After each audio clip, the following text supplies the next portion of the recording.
Oi, gente, esse daqui é o novo chaveirinho do Groot.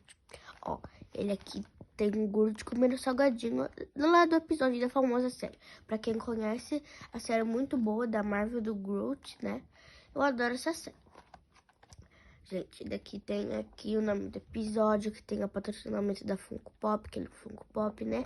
E aqui a logo da série I Am Groot. Aqui o símbolo da Marvel, gente, não sei se conseguem ver.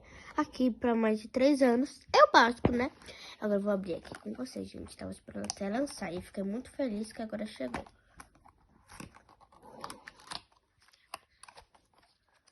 Gente.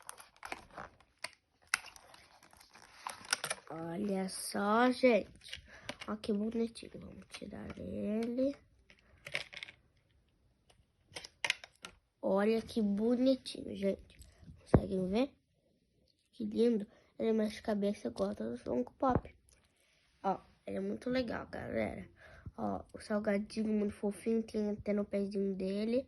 E aquele salgadinho espacial, né, gente? Aquela linguagem ali daquelas letras ali. E aqui o olhinho clássico de Funko. Olha que bonitinho, gente. O Groot. Agora eu vou colocar ele aqui de volta e vou mostrar em toda a sua glória na caixa.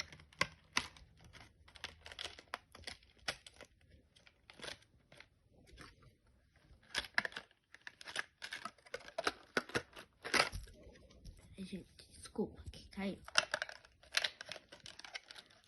Vou colocar ele aqui.